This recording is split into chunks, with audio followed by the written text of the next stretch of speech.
ನಿಮ್ಮ ದೇಹದಲ್ಲಿ ಏನೇ ಬದಲಾವಣೆ ಕಂಡರೂ ನೀವು ನಮ್ಮ ಹತ್ರ ಬರಬೇಕು. ಅದಕ್ಕಿಂತ ಇಂಪಾರ್ಟೆಂಟು ಮೋಷನ್ ಒಳಗೆ ಇದ್ದಕ್ಕಿದ್ದಂಗೆ ಬ್ಲಡ್ ಬರುತ್ತೆ. ನೀವೆಲ್ಲ ಟೂರ್ ಹೋಗಿರ್ತೀರಿ, ಬರ್ತೀರಿ, ಬಂದಾಗೆ ಮೋಷನಿಗೆ ಕೂತಾಗ ಚಲ್ ಅಂತ ಬ್ಲಡ್ ಬರುತ್ತೆ. ನಿಮಗೆ ಏನು ಅನ್ಕೋತೀರಿ, ಎಕ್ಸಸ್ ಆಫ್ ಹೀಟ್ ಆಗಿದೆ ಅಂತ ಹೇಳ್ಬಿಟ್ಟು ನೀವೇ ತಂಪು ಮಾಡ್ಕೊಳಕ್ಕೆ ನೋಡ್ತೀರಿ. ಆದರೆ ಅನ್ಫಾರ್ಚುನೇಟ್ಲಿ ಮೋಷನಲ್ಲಿ ಬ್ಲಡ್ ಬಂದರೆ ಸಿಂಪಲ್ ಕಾಯಿಲೆ ಅಂದರೆ ಪೈಲ್ಸು, ಅದು ಹೆಮರಾಯ್ಡ್ಸ್ ಅಂತೀವಿ. ಆದರೆ ರೆಕ್ಟಲ್ ಕ್ಯಾನ್ಸರ್ ಇದ್ದರೆ 45-50 ವರ್ಷ ಆದಮೇಲೆ ಯಾರಿಗಾದರೂ ಒಳಗಡೆ ಕ್ಯಾನ್ಸರಿಂದ ಬ್ಲೀಡ್ ಆದರೆ ನಿಮಗೆ ಗೊತ್ತಾಗಲ್ಲ ಇದು ಕ್ಯಾನ್ಸರಿಂದ ಬಂತ ಪೈಲ್ಸಿಂದ ಬಂತು.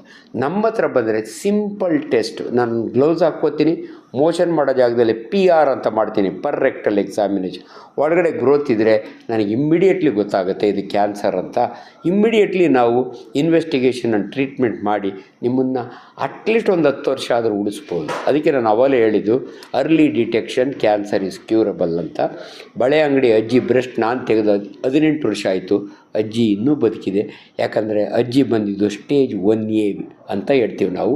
ಅದರಿಂದ ಅನ್ಫಾರ್ಚುನೇಟ್ಲಿ ನೀವು ಕ್ಯಾನ್ಸರ್ನ ದಯವಿಟ್ಟು ನೆಗ್ಲೆಕ್ಟ್ ಮಾಡಬೇಡಿ.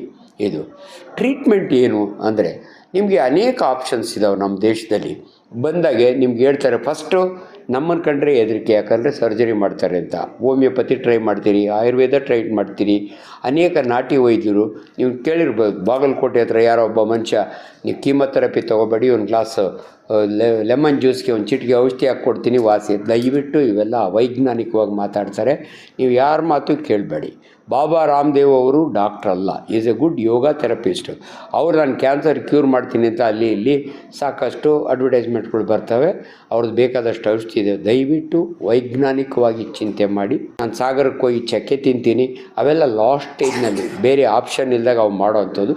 ನಮ್ಮಲ್ಲಿ ಅಲೋಪತಿ ಒಳಗೆ ಭಾಳ ಇಂಪಾರ್ಟೆಂಟ್ ಅಂದರೆ ಏನು ಕ್ಯಾನ್ಸರ್ ಇದು ಅಂತ ಕಂಡುಹಿಡಿಯೋದು.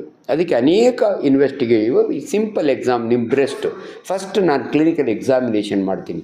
ನನ್ನ ಕೈ ಟ್ರೈನ್ಡ್ ಹ್ಯಾಂಡ್, ನಾನು ಬ್ರೆಸ್ಟ್ ಮೇಲೆ ಕೈ ಇಟ್ಟರೆ ನನಗೆ ಗೊತ್ತಾಗುತ್ತೆ ಇದು ಬಿನೈನ್ ಅಂದರೆ ಇನ್ನೂ ಕ್ಯಾನ್ಸರ್ಗೆ ಹೋಗಿಲ್ಲ ಅಂತ, ಕ್ಯಾನ್ಸರ್ ಅಂತ ಗೊತ್ತಾಗುತ್ತೆ. ಅದಾದಮೇಲೆ ವೆರಿ ಸಿಂಪಲ್ ಒಂದು ಅಲ್ಟ್ರಾಸೌಂಡ್ ಸ್ಕ್ಯಾನು, ಒಂದು 1800 ರೂಪಾಯಿ. ಅದನ್ನು ಮಾಡಿದರೆ ಇದು ಕ್ಯಾನ್ಸರೋ ಅಲ್ಲೋ ಅಂತ ಗೊತ್ತಾಗುತ್ತೆ. ಅದಾದಮೇಲೆ ಒಂದು ನೀಡ್ಲ್ ಹಾಕ್ತೀವಿ, FNAC ಅಂತ, ಅದ್ರಾಗ ಬರುತ್ತೆ. ಅದು ಬಂದ ಮೇಲೆ ನಿಮಗೆ ಭಯ ಇಡಿಸೋಲ್ಲ ನಾವು, ಹೆದರ್ಕೋಬೇಡಿ. ನಮ್ಮಲ್ಲಿ 4 ಮೊಡಾಲಿಟೀಸ್ ಆಫ್ ಟ್ರೀಟ್ಮೆಂಟ್. ಯಾವುದೇ ಕ್ಯಾನ್ಸರ್ ಬಂದರೂ ಕೂಡ 1 ಸರ್ಜರಿ, 2 ರೇಡಿಯೋಥೆರಪಿ, 3ನೇದು ಕೀಮೊಥೆರಪಿ, 4ನೇದು ಹಾರ್ಮೋನ್ ಥೆರಪಿ, 5ನೇದು ಕೌನ್ಸಿಲಿಂಗ್, ನಿಮಗೆ ಧೈರ್ಯ ಹೇಳೋದು. ಇಷ್ಟರಲ್ಲೂ ಕೂಡ ನಿಮ್ಮ ಬ್ರೆಸ್ಟ್ ಯಾವ ಸ್ಟೇಜ್ನಲ್ಲಿದೆ ಅದಕ್ಕೆ ತಕ್ಕಂಗೆ ನಿಮಗೆ ಟ್ರೀಟ್ಮೆಂಟ್ ಕೊಡ್ತೀವಿ, ನಿಮ್ಗೆ ಒಳ್ಳೆಯದಾಗುತ್ತೆ. ಅದೇ ಅನ್ಫಾರ್ಚುನೇಟ್ಲಿ ನೀವು ಹೆದರ್ಕೊಂಡು ಬೇರೆ ಸಿಸ್ಟಮ್ ಅಪ್ಕೊಂಡು, ನಾನು ಯಾವ ಸಿಸ್ಟಮ್ನು ಕಂಡಮ್ ಮಾಡೋಕ್ಕೆ ಹೋಗಲ್ಲ, ಯಾಕಂದ್ರೆ ನಮ್ಮದೇ ಬೇರೆ ಅವ್ರದ್ದೇ ಬೇರೆ. ಕೆಲವರು ಹೋಮಿಯೋಪತಿ ತೊಗೋತಾರೆ, ಅದರಿಂದ ನಿಜವಾಗ್ಲೂ ಕರ್ಗೋಗುತ್ತಾ? ಇಲ್ಲ. ಕನ್ನಡದಲ್ಲಿ ಒಂದು ಗಾದೆ ಮಾತಿದೆ, ಮಂತ್ರ ಹಾಕಿದರೆ ಮಾವಿನಕಾಯಿ ಉದುರಲ್ಲ ಅಂತ. ಅದೇ ರೀತಿ ನಿಮ್ಮ ಬ್ರೆಸ್ಟ್ ಲಂಪ್ನ ಹೋಮಿಯೋಪತಿ ಡ್ರಗ್ನಲ್ಲಿ ಕರಗಿಸ್ತೀನಿ ಅಂದರೆ ಅದು ಅವೈಜ್ಞಾನಿಕವಾಗಿ ಹೇಳ್ತಾರೆ. ಕ್ವಾಲಿಫೈಡ್ ಹೋಮಿಯೋಪತಿ ಡಾಕ್ಟ್ರ್ ಯಾರು ಹಂಗೆ ಹೇಳಲ್ಲ. ಇವತ್ತು ಕ್ವ್ಯಾಕ್ಸ್ ಅಂತ ಇರ್ತಾರೆ, ನಮ್ಮಲ್ಲೂ ಇದ್ದಾರೆ ಹೋಮಿಯೋಪತಿಗಳು. ಅಂದರೆ ಅನ್ಟ್ರೈನ್ಡ್ ಅಥವಾ ಪ್ರಾಪರ್ ಕ್ವಾಲಿಫಿಕೇಷನ್ ಇಲ್ದಿರೋ ಡಾಕ್ಟ್ರನ್ನ ನಾವು ಕ್ವ್ಯಾಕ್ಸ್ ಅಂತೀವಿ. ಇಂಥ ಕ್ವ್ಯಾಕ್ಸ್ ಮಾತನ್ನು ದಯವಿಟ್ಟು ಕೇಳಬೇಡಿ. ಸೊ ಕ್ಯಾನ್ಸರ್ಗೆ ಸರಳವಾಗಿ ನಾನು ತುಂಬ ಮಾತಾಡಬಲ್ಲೆ, ಬಟ್ ನಿಮಗಿಷ್ಟು ಸಾಕು. ಕ್ಯಾನ್ಸರ್ನ ಡಿಟೆಕ್ಟ್ ಮಾಡೋದು ಇಂಪಾರ್ಟೆಂಟು. ಸೊ ಎಷ್ಟೋ ಸಮಯ ನಿಮಗೆ ಗೊತ್ತೇ ಆಗಲ್ಲ ಯಾಕಿದು ಬಂದಿದೆ ಅಂತ. ಬಟ್ ನಾವೇನೋ ಸ್ಕ್ಯಾನ್ ಮಾಡಿದಾಗ ನಿಮಗೇನೋ ಹೊಟ್ಟೆ ನೋವು ಅಂತ ಬರ್ತೀರಿ, ಹೊಟ್ಟೆ ಮೇಲೆ ಒಂದು ಸ್ಕ್ಯಾನ್ ಮಾಡಿದರೆ ನಿಮ್ಮ ಲಿವರ್ನೊಳಗೆ ಸೆಕೆಂಡ್ರೀಸ್ ಇದೆ ಅಂತ ಗೊತ್ತಾಗುತ್ತೆ.